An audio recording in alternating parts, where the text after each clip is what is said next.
Muslims use Surah 532 to show that Islam does not allow acts such as the Fort Hood shootings. And interestingly, they completely rip it out of context. They ignore the verses that come before it. They ignore the verses that come after it. And they even take out parts of the verse itself in order to deceive people into thinking that this verse prohibits and condemns killing. Now, the reason this is so disturbing is now it's even being put out without without giving a reference, so that no one can even look it up. And not just on private blogs or in conversation, but from major media organizations. This is according to CNN. A Muslim named Arsalan Iftikhar wrote an article. It was published on CNN.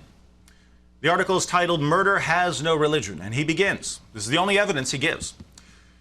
He begins, "Most of the world's 1.57 billion Muslims know that the Holy Qur'an states quite clearly that anyone who kills a human being, it shall be as though he has killed all of mankind. If anyone saves a life, it shall be as though he has saved the lives of all mankind." Notice how he quotes this passage, because think about what the passage actually says when I quote it to you.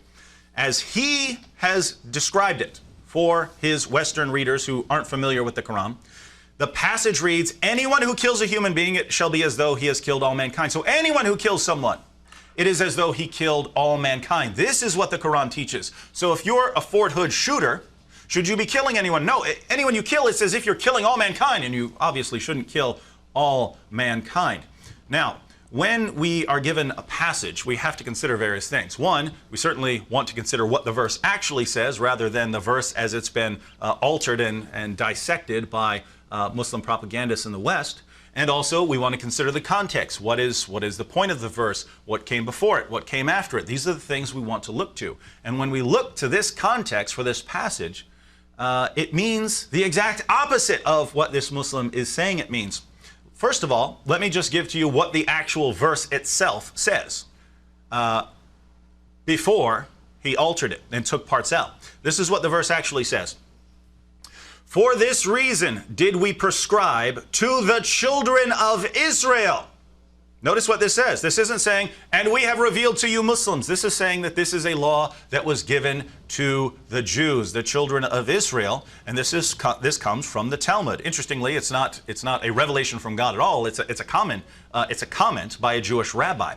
But he says, "For this reason did we prescribe to the children of Israel, that whoever slays a soul, unless it be for manslaughter or for mischief in the land," unless it be for manslaughter or for mischief in the land. He cut that part out. He cut out the part about this being for the Jews, and he cut out the part about you being allowed to kill people for spreading mischief in the land or for manslaughter. "It is as though he slew all men, and whoever keeps it alive, it is as though he kept alive all men. And certainly our apostles came to them with clear arguments, but even after that, many of them certainly act extravagantly in the land." So just by looking at what the verse actually says, again, he didn't give us the reference so that people can't look it up. So if you don't know what the reference is, you're just stuck. But when we include the actual context, we see, one, that this was meant for the Jews, and two, that it doesn't say if you kill anyone, it's as if you killed all mankind. It says if you kill anyone, apart from these reasons for killing them, then it's as if you killed all mankind. Now, what happens when we consider the verses that come before it and the verses that come after it? This verse is sort of the conclusion of a passage about Cain and Abel. So Cain decided to kill Abel, and Abel says in the Quran, if you raise up your sword against me, I'm not going to raise up my sword against you. I will not defend myself if you come to kill me, Cain.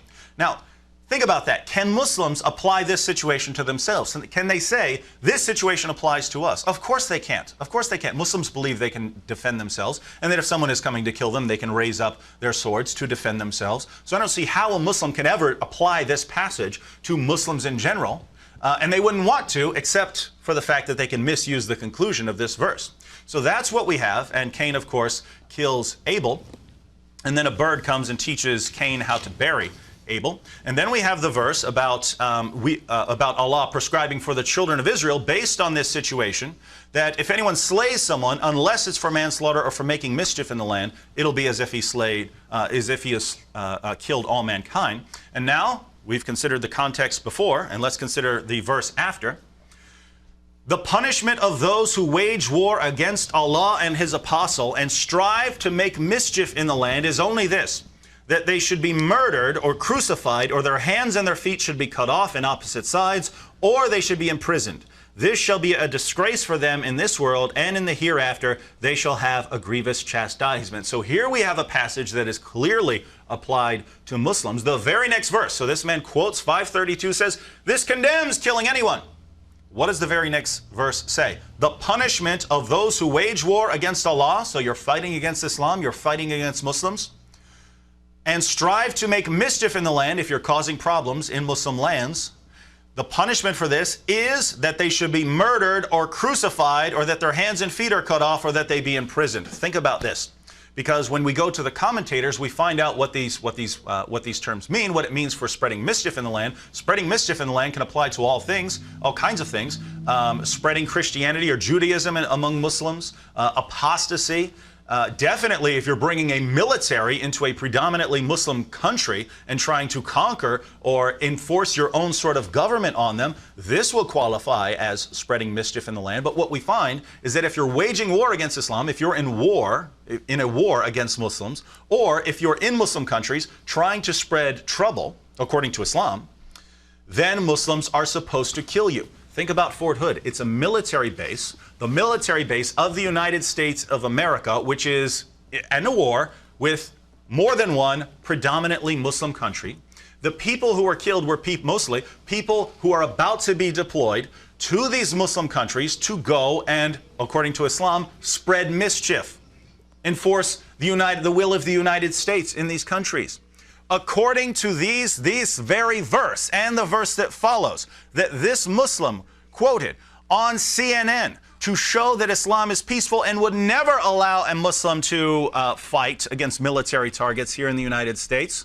According to the very passage he quoted, when we look at the context and when we quote the entire verse, are Muslims allowed to kill United States soldiers who aren't Muslims on a United States military base? Of course. The United States is making mischief and it's at war in Muslim countries. The very passage he's quoting specifically declares that a Muslim can kill these people. And Muslims twist it and make it sound as if this passage says that you can't. This is outright deception, and they get away with it not just in one-on-one conversations, but on the major media networks. And if you inform the media of this, if you call up CNN and say, let me tell you what this passage actually says, hey, read the entire verse, not how he misquoted it. Read the next verse and see what it says. Let's pull out the commentaries. Let's see what these passages mean. It's obvious what they mean. Of course this guy's misusing the passage. They will not care. It will not bother them that they are being used by Muslims to spread deception about Islam.